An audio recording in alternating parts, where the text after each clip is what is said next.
നാരായണം നമസ്കൃത്യ നരം ചൈവ നരോത്തമം ദേവീം സരസ്വതീം വ്യാസം തതോ ജയമുദീരയേ. പുതിയൊരു വീഡിയോയിലേക്ക് ഏവർക്കും സ്വാഗതം. ഞാൻ റിജുരാമൻ. മഹാഭാരതത്തിലെ ആദ്യത്തെ അധ്യായമായിട്ടുള്ള ആദിപർവത്തിലെ സംഭവപർവം എന്ന് പറയുന്ന ഉപകഥയിലെ കഥകളാണ് നമ്മൾ കേട്ടുകൊണ്ടിരിക്കുന്നത്. അപ്പോൾ ഇതിലെ ജനമേജയ രാജാവിനോട് വൈശമ്പായനൻ എന്ന് പറയുന്ന സൂതമഹർഷി കഥ പറയുന്നതാണ്, സർപ്പസത്രം നടക്കുന്ന സ്ഥലത്ത് വെച്ചിട്ട്. അപ്പൊ ഇതിലെ കഥ വികസിച്ചു വരുന്നത്, അദ്ദേഹം കഥ പറയുന്ന സമയത്ത് ജനമേജയൻ എന്തെങ്കിലും ചോദ്യങ്ങൾ ചോദിക്കും. ആ ചോദ്യത്തിന്റെ ഉത്തരമായിട്ട് അദ്ദേഹം കഥ വികസിപ്പിക്കും. അങ്ങനെയാണ് കഥ പൊയ്ക്കൊണ്ടിരിക്കുന്നത്. അപ്പൊ ഇതിലെ ജനമേജയൻ തന്റെ വംശമായിട്ടുള്ള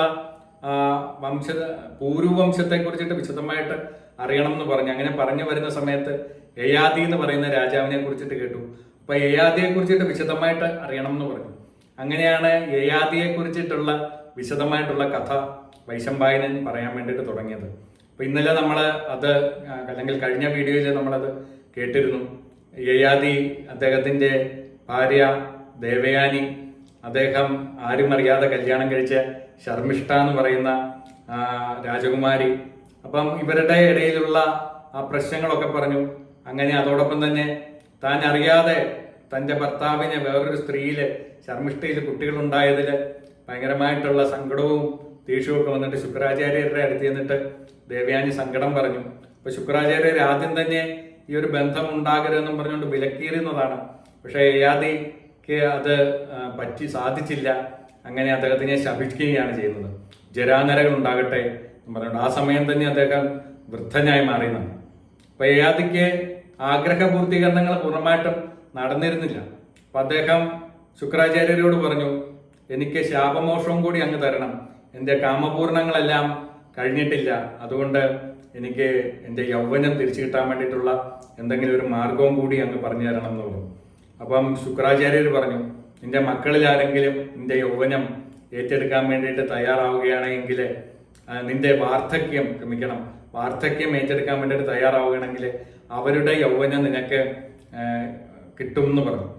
അങ്ങനെ ആ വരം അദ്ദേഹത്തിന് കിട്ടി.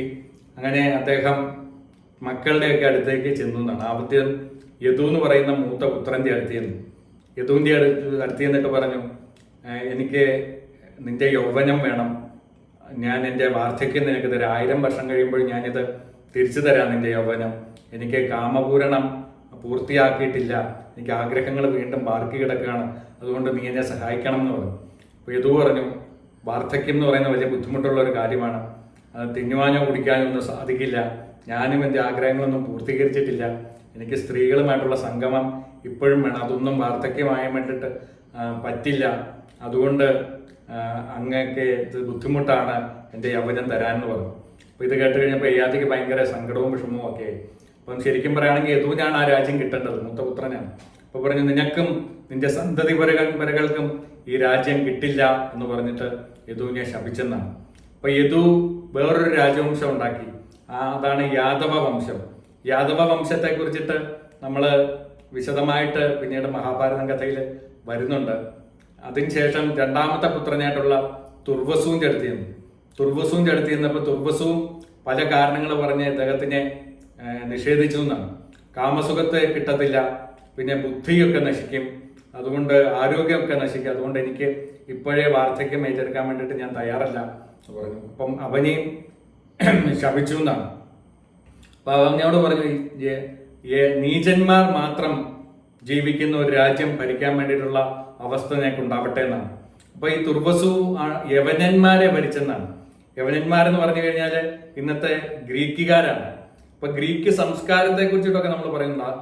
അപ്പം ഗ്രീസിലുള്ളവരെ നമ്മുടെ അന്നത്തെ സംസ്കാരം വെച്ച് നോക്കുമ്പോൾ അവരൊക്കെ നീചന്മാരായിട്ടാണ് കണ്ടിരുന്നത്. ഗ്രീക്ക് സംസ്കാരത്തെയൊക്കെ നമ്മൾ ഭയങ്കരമായിട്ട് പുകഴ്ത്തുന്നുണ്ട്. പക്ഷെ ഇത് 5000 വർഷങ്ങൾക്ക് മുമ്പ്, അല്ലെങ്കിൽ എത്രയോ ലക്ഷക്കണക്കിന് വർഷങ്ങൾക്ക് മുമ്പ് നടന്ന കഥയാണ്.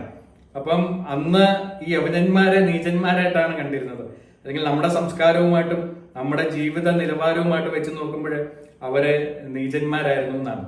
അതിനുശേഷം ദൃഹ്യു എന്ന് പറയുന്ന ശർമ്മിഷ്ഠയുടെ മൂത്തപുത്രന്റെ അടുത്ത് നിന്നു. മൂത്തപുത്രന്റെ അടുത്ത് നിന്നിട്ട് പറഞ്ഞു, തന്റെ ഇംഗിതം യയാതി പറഞ്ഞു. ആ സമയത്ത് പറഞ്ഞു, അത് അവന് വേറൊരു ആഗ്രഹങ്ങളായിരുന്നു. എനിക്ക് ആനപ്പുറത്തും കുതിരപ്പുറത്തും ഒന്നും കയറാൻ വേണ്ടിയിട്ട് പറ്റില്ല. അപ്പോൾ സ്ത്രീകളുമായിട്ടുള്ള സംഗമമൊക്കെ അവസാനിക്കും, അതുകൊണ്ട് എനിക്കിത് ബുദ്ധിമുട്ടാന്ന് പറഞ്ഞു. അങ്ങനെ ദ്രുഹുവിനെ ശപിച്ചു. ദ്രുഹുവിനെ ശപിച്ചിട്ട് പറഞ്ഞു, ആനയും കുതിരയും കഴുതയും ഒന്നുമില്ലാത്ത വെള്ളത്തിൽ പൊങ്ങിക്കിടക്കുന്ന തടിയിൽ മാത്രം സഞ്ചരിക്കുന്ന രാജ്യത്ത് നീ രാജാവല്ലാതെ രാജ്യം ഭരിക്കട്ടെ എന്ന് പറഞ്ഞു, ഭോജനായിട്ട്. അങ്ങനെ ഈ ദ്രുഹു ഉണ്ടായതാണ് ഭോജവംശം. ഭോജവംശത്തെ കുറിച്ചിട്ടുള്ള കഥകൾ മഹാഭാരതത്തിൽ പിന്നീട് വരുന്നുണ്ട്. അതിനുശേഷം അനുദ്രുഹ്യുവിന്റെ അടുത്ത് ചെന്നിട്ട് പറഞ്ഞു, ഇതേ അങ്കിതം തന്നെ യയാതി പറഞ്ഞു. അപ്പം യയാതിയോട് പറഞ്ഞത്, ബാലന്മാരെ പോലെ വൃത്തികേടായിട്ട് ഭക്ഷണം കഴിക്കും, എനിക്കും ഈ പറഞ്ഞ പോലെ കാമത്തിൽ പൂരണം പൂർത്തിയായിട്ടില്ല, അതുകൊണ്ട് എനിക്കും എൻ്റെ യൗവനം അങ്ങേക്ക് തരാൻ വേണ്ടിയിട്ട് ബുദ്ധിമുട്ടാകുന്നുണ്ട്. അപ്പൊ അവനെയും കോപവും സങ്കടവും സഹിക്കാൻ വയ്യാതെ യയാതി ശപിച്ചു എന്നാണ്. മ്ലേച്ഛന്മാരെ നീ ഭരിക്കേണ്ടി വരട്ടെ എന്നുണ്ട്. മ്ലേച്ഛന്മാരെന്ന് പറയുന്നത് നമ്മുടെ സംസ്കാരമില്ലാതെ, ഭാരതത്തിലെ സംസ്കാരങ്ങളും യജ്ഞങ്ങളും അതോടൊപ്പം തന്നെ അനുഷ്ഠാനങ്ങളും ഒന്നും ഇല്ലാതെ ജീവിക്കുന്ന അപരിഷ്കൃതരായിട്ടുള്ള ആൾക്കാരെയാണ് മ്ലേച്ഛന്മാരെന്നും പറഞ്ഞുകൊണ്ട് ഉദ്ദേശിക്കുന്നത്. അതായത് ഋഷി പരമ്പരയിൽ പെടാത്ത ആളുകൾ, അവരെയാണ് മ്ലേച്ഛന്മാരെന്ന് പറഞ്ഞുകൊണ്ട് ഈ അന്നത്തെ കാലത്ത് ഉദ്ദേശിച്ചിരുന്നത്. ഇന്ന് മ്ലേച്ഛൻ എന്നൊക്കെ പറഞ്ഞാൽ വൃത്തികെട്ടവൻ എന്നുള്ള രീതിയിലാണ്. അപ്പൊ അന്ന് അങ്ങനെയല്ലായിരുന്നു. വൃത്തികെട്ടവൻ എന്ന് പറഞ്ഞു കഴിഞ്ഞാല് അന്നത്തെ രീതിയിലുള്ള ഉയർന്ന രീതിയിലുള്ള ജീവിതം ജീവിക്കാത്ത ആൾക്കാരെയാണ് മ്ലേച്ഛന്മാരെന്ന് വിളിച്ചിരുന്നതെന്നാണ് പറയുന്നത്. അങ്ങനെ അവസാനത്തെ പുത്രനായിട്ടുള്ള പൂരുവിന്റെ അടുത്ത് യയാതി എന്ന് തന്റെ ഇംഗിതം പറഞ്ഞു. പൂരു വളരെ സന്തോഷത്തോടു കൂടിയിട്ട് അച്ഛന്റെ ഇംഗിതം നടത്തി കൊടുക്കാൻ വേണ്ടിയിട്ട് തയ്യാറായി. അപ്പൊ പറഞ്ഞു, അങ്ങന്റെ യൗവനം എടുത്തോളൂ. അപ്പം യയാതി പറഞ്ഞു, 1000 വർഷം കഴിയുമ്പോൾ ഞാൻ എൻ്റെ യൗവനം തിരികെ തരും, എൻ്റെ ആഗ്രഹങ്ങളെല്ലാം പൂർത്തീകരിച്ച് തരുമ്പോൾ നിന്നിൽ ഞാൻ വളരെയധികം സംപ്രീതനായിരിക്കുന്നു. അതുകൊണ്ട് നീയായിരിക്കും ഇനിയും എൻ്റെ പരമ്പരയെ മുന്നോട്ട് കൊണ്ടുപോകുന്നത്. പൂർവംശം എന്ന് പറയുന്ന പേരിൽ നിന്റെ വംശം അതിഭയങ്കരമായിട്ട് പ്രശസ്തമായി തീരും. എന്നിട്ട് വൈശമ്പായനം പറയുകയാണ്, ജയരാജാവിനോട് പറയുകയാണ്, അങ്ങും ഈ പൂർവംശത്തിലെ ശ്രേഷ്ഠനായിട്ടുള്ള രാജാവാണ്, 1000 വർഷം ഇവിടം ഭരിക്കാൻ വേണ്ടിയിട്ടുള്ള യോഗ്യത അങ്ങേക്കുമുണ്ടെന്ന് പറഞ്ഞു. അതിൽ അങ്ങേക്ക് അഭിമാനിക്കാമെന്ന് പറഞ്ഞു എന്നാണ്. അങ്ങനെ ഈ യയാതിക്ക് യൗവനം കിട്ടിക്കഴിഞ്ഞപ്പോൾ അദ്ദേഹം കാമങ്ങളെല്ലാം പൂർത്തീകരണത്തിന് വേണ്ടിയിട്ടുള്ള ജീവിതമായിരുന്നു പിന്നീട്. പക്ഷെ ധർമ്മത്തിനെ അദ്ദേഹം കൈവിട്ടിരുന്നില്ല. ധർമ്മത്തോടു കൂടിയിട്ട് തന്നെ നല്ലൊരു രാജാവായിട്ട് അദ്ദേഹം രാജ്യം ഭരിച്ചിരുന്നു. 2 ഭാര്യമാരെയും സ്വീകരിച്ച് അവരുമായിട്ട് കാമകേളികളിലൊക്കെ ഏർപ്പെട്ടുകൊണ്ടിരുന്നു അദ്ദേഹം. അപ്പം ഇത് 1000 വർഷം പെട്ടെന്ന് പോകുന്നത് പോലെയാണ് അദ്ദേഹത്തിന് തോന്നിയത്. രാജ്യഭരണത്തിനോടൊപ്പം തന്നെ ഈ 2 ഭാര്യമാരില് കാമപൂർത്തീകരണം ഇല്ലാതെ അദ്ദേഹം വിശ്വാജി എന്ന് പറയുന്ന ഒരു അപ്സര സ്ത്രീയുമായിട്ടും ബന്ധം പുലർത്തിയിരുന്നു എന്നാണ്. അവരുമായിട്ടും സ്ഥിരമായിട്ടുള്ള ബന്ധം പുലർത്തിക്കൊണ്ടിരുന്നു. എന്നിട്ടുമൊക്കെ ഇദ്ദേഹത്തിന് പൂർണ്ണമായിട്ടുള്ള ഒരു തൃപ്തി കിട്ടിയില്ല. അങ്ങനെ അദ്ദേഹം 1000 വർഷം കഴിഞ്ഞു. 1000 വർഷം കഴിഞ്ഞപ്പോൾ പുത്രന് കൊടുത്തിട്ട് വാക്ക് പാലിക്കാൻ വേണ്ടിയിട്ട് അദ്ദേഹം പൂരുവിനെ അടുത്തേക്ക് വിളിച്ചിട്ട് പറഞ്ഞു, ഞാൻ ഇപ്പോൾ എൻ്റെ യൗവനം നിനക്ക് തരാൻ പോവാണ്, അതായത് നിന്റെ യൗവനം ഞാൻ നിനക്ക് തിരിച്ചു തരികയാണ്, നീ ജരാനരെ എനിക്ക് തിരിച്ചു തരണം. ഞാനിപ്പോൾ ഒരു വലിയ സത്യം മനസ്സിലാക്കി, 1000 വർഷമായിട്ടും ഈ നിമിഷവുമായിട്ടും എനിക്ക് കാമത്തിലുള്ള പൂർത്തീകരണം വന്നിട്ടില്ല. അതൊരിക്കലും സാധ്യമായിട്ടുള്ള കാര്യമല്ല. കാമത്തിനെ കാമം കൊണ്ട് ഒരിക്കലും തൃപ്തി വരുത്താൻ വേണ്ടിയിട്ട് പറ്റില്ല എന്നുള്ള സത്യം ഞാൻ മനസ്സിലാക്കിയിട്ടുണ്ട് എന്ന് പറഞ്ഞു.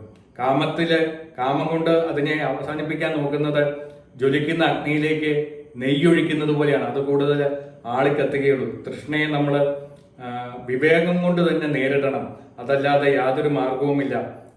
ആഗ്രഹങ്ങൾ പൂർത്തീകരിക്കുന്നത് കൊണ്ട് ഒരിക്കലും തൃപ്തി വരില്ല എന്നുള്ള വലിയൊരു സന്ദേശമാണ് വ്യാസഭഗവാൻ ഈ ഒരു അവസരത്തിൽ നമ്മളോട് പറയുന്നതെന്നാണ്.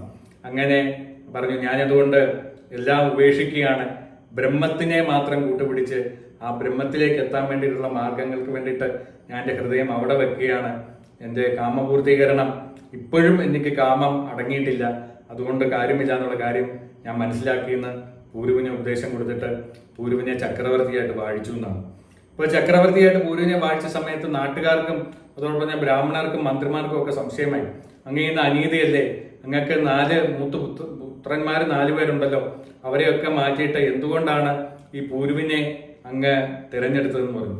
അപ്പം പറഞ്ഞു, പൂരുവാണ് യഥാർത്ഥത്തിലുള്ള പുത്രൻ, അച്ഛന്റെ ഇംഗിതങ്ങള് സാധിച്ചു കൊടുക്കുന്ന ഒരാളെ മാത്രമേ പുത്രൻ എന്ന് വിളിക്കാൻ വേണ്ടിയിട്ട് പറ്റൂ എന്നാണ്. മാതാപിതാക്കളെ സംരക്ഷിക്കാത്ത ഒരാളെ, മാതാപിതാക്കളുടെ ആഗ്രഹങ്ങൾ സാധിച്ചു കൊടുക്കാത്തവരെ ഒരിക്കലും പുത്രന്മാർ എന്ന് വിളിക്കാൻ വേണ്ടിയിട്ട് പറ്റില്ല. അതുകൊണ്ട് ബാക്കിയുള്ളവരൊക്കെ പുത്രന്മാരുടെ ഗണത്തിൽ പോലും പെടുത്താൻ വേണ്ടിയിട്ട് പറ്റില്ല.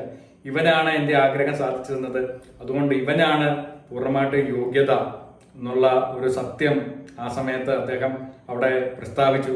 അപ്പൊ അത് കേട്ട് കഴിഞ്ഞപ്പോഴേ എല്ലാവർക്കും തൃപ്തിയായി. അങ്ങനെ യയാതി വാനപ്രസ്ഥം സ്വീകരിച്ച് കാട്ടിലേക്ക് പോയി. 1000 വർഷം അദ്ദേഹം വാനപ്രസ്ഥത്തിൽ കഴിഞ്ഞു എന്നാണ്. 1000 വർഷം വരുന്നവർക്കൊക്കെ ഭക്ഷണം കൊടുത്ത് തൻ്റെ കയ്യിലുള്ള കാട്ടിലെ ഫലമൂലാദികളൊക്കെ ശേഖരിച്ച് അത് അതിഥികൾക്ക് കൊടുത്തതിന് ശേഷം മാത്രമേ അദ്ദേഹം കഴിച്ചിരുന്നുള്ളൂ. വാനപ്രസ്ഥം എന്ന് പറയുന്നത് അങ്ങനെയാണ്. സ്വന്തം കാര്യത്തിനെ കഴിഞ്ഞ് ഉപരിയായിട്ട് ബാക്കിയുള്ളവരുടെ തൃപ്തിപ്പെടുത്തുന്ന ഒരു കാലഘട്ടമാണ് വാനപ്രസ്ഥം.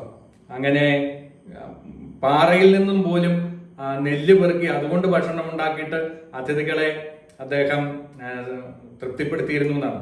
അപ്പോൾ വാനപ്രസ്ഥത്തില് എപ്പോഴും ഭക്ഷണമൊന്നും കിട്ടുന്നുണ്ടാവില്ല. പക്ഷെ ഭക്ഷണം കിട്ടിയാൽ വേറെ ഒക്കെ കൊടുക്കാതെ അത് കഴിക്കാവുന്ന ഒരു സമ്പ്രദായം ഉണ്ടായിരുന്നില്ല. അങ്ങനെ 1000 വർഷം ആ ധർമ്മം അദ്ദേഹം അനുഷ്ഠിച്ചു. അതിനുശേഷം പൂർണ്ണമായിട്ടുള്ള തപസ്സിലേക്ക്, സന്യാസത്തിലേക്ക് തിരിഞ്ഞു. ജലം മാത്രം ഭക്ഷിച്ചുകൊണ്ട് 30 വർഷം അദ്ദേഹം തപസ് ചെയ്തു. 1 വർഷം വായു മാത്രം ഭക്ഷിച്ചുകൊണ്ട് തപസ് ചെയ്തു. 1 വർഷം പഞ്ചാഗ്നി മധ്യത്തിൽ തപസ് ചെയ്തു. 6 മാസം ഒറ്റക്കാലിൽ നിന്നുകൊണ്ട് വായു മാത്രം ഭക്ഷിച്ചുകൊണ്ട് തപസ് ചെയ്തു എന്നാണ്. അങ്ങനെ ഇത്ര വലിയ തപസ്സുകളുടെ ഫലമായിട്ട് അതിന്റെ പുണ്യമായിട്ട് അദ്ദേഹത്തിന് സ്വർഗപ്രാപ്തി കിട്ടിയെന്നാണ്.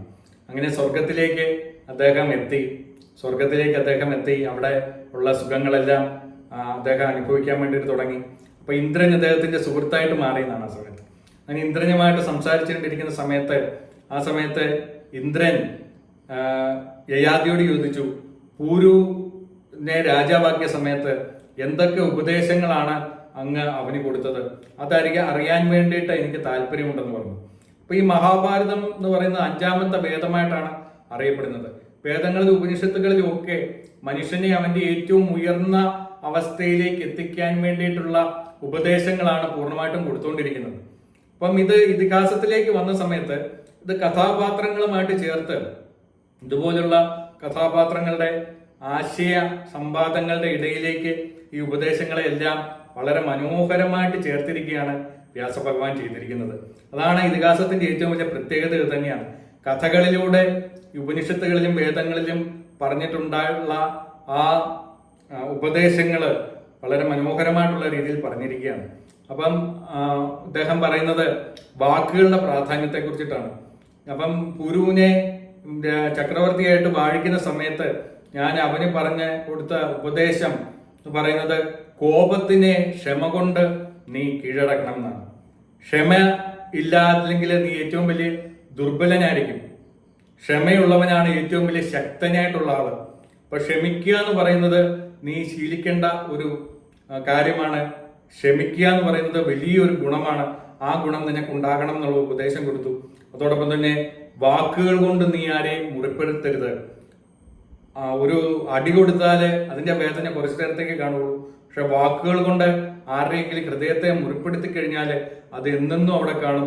അതുകൊണ്ട് വേറെ ആരെയും വേദനിപ്പിക്കുന്ന രീതിയിലുള്ള വാക്കുകൾ നീ പറയരുതെന്നാണ്.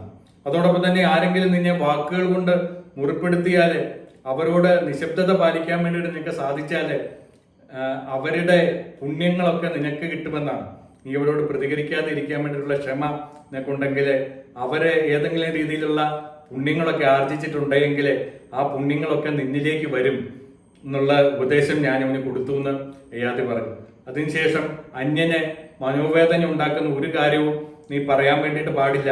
അതാണ് ഏറ്റവും വലിയ ഹിംസ, അന്യനെ മനോവേദന ഉണ്ടാക്കുന്ന വാക്കുകൾ പറയുന്നത്. അതുപോലെ തന്നെ എല്ലാ ജീവികളിലും കാരുണ്യം, മനുഷ്യരിൽ മാത്രമല്ല എല്ലാ ജീവികളും കൊണ്ടുള്ള കാരുണ്യം, അതോടൊപ്പം തന്നെ എല്ലാവരോടും സൗഹൃദം പാലിക്കുക, അതോടൊപ്പം തന്നെ ദാനം ചെയ്യുക, നിനക്കുള്ള സ്വത്തുകളുടെ ഒരു ഭാഗം ദാനം ചെയ്യുക, അതോടൊപ്പം തന്നെ മധുരമായിട്ടുള്ള രീതിയിൽ സംസാരിക്കുക. ഇതാണ് ഏറ്റവും വലിയ ഈശ്വര പൂജ എന്നുള്ള ഉപദേശമാണ് ഞാൻ അവന് കൊടുത്തതെന്നാണ് യയാതി ഇന്ദ്രനോട് പറഞ്ഞത്. ആ സമയത്ത് ഇന്ദ്രൻ വീണ്ടും ചോദിച്ചു, തപസ്സിൽ അങ്ങേക്ക് തുല്യനായിട്ടുള്ളത് ആരാണെന്ന് ചോദിച്ചു. അപ്പൊ ആ സമയത്ത് യയാതിക്ക് സ്വന്തം തപസ്സിനെ കുറിച്ചിട്ട് ആലോചിച്ചിട്ട് നല്ല രീതിയിലുള്ള ഒരു അഹംബോധമുണ്ടായിരുന്നു. അപ്പോൾ പറഞ്ഞു, മനുഷ്യരിലും ദേവകളിലും അസുരന്മാരിലും ഗന്ധർവന്മാരിലും ഋഷിമാരിലും ഒന്നും എൻ്റെ അത്രയും തപസ് ഉള്ള ആൾക്കാരില്ല എന്ന് പറഞ്ഞു. അപ്പം ഇത് കേട്ട് കഴിഞ്ഞപ്പോഴേ ഇന്ദ്രൻ പറഞ്ഞു, ഈ ഒരു കാര്യം കൊണ്ട് തന്നെ അങ്ങേക്ക് ഈ സ്വർഗപ്രാപ്തി നഷ്ടപ്പെടാൻ പോവാണ്, അങ്ങിപ്പോൾ ഭൂമിയിലേക്ക് തീണ്ടും തിരിച്ച് വീഴാൻ വേണ്ടിയിട്ട് പോവാണെന്ന് പറഞ്ഞു. കാരണം വെച്ചാൽ തുല്യന്മാരെയും മുകളിലുള്ളവരെയും താഴെയുള്ളവരെയും ഒക്കെ ചിന്തിക്കാതെ അവരുടെ യോഗ്യത മനസ്സിലാക്കാതെ അവരെയൊക്കെ നിന്ദിച്ചത് കൊണ്ട് അങ്ങയുടെ പുണ്യം പൂർണ്ണമായിട്ട് ക്ഷയിച്ചു, അങ്ങനെയും ഭൂമിയിലേക്ക് തന്നെ തിരിച്ചു വീഴും എന്ന് പറഞ്ഞു. അപ്പം ആ സമയത്ത് യയാതി പൂർണ്ണമായിട്ടുള്ള ആ തപസ് അത്രയും ഉണ്ടെങ്കിലും അദ്ദേഹത്തിന് അറിയാതെ ഒരു അഹംഭാവം ആ സമയത്ത് വന്നിരുന്നു എന്നാണ്. അപ്പം ഇന്ദ്രൻ അത് ശരിയായിട്ടുള്ള രീതിയിൽ മനസ്സിലാക്കി കൊടുത്തു. അപ്പൊ അദ്ദേഹം താഴേക്ക് പോകുന്നതിൽ അദ്ദേഹത്തിന് ഒട്ടും വിഷമമൊന്നും ഉണ്ടായില്ല യയാതിക്ക്.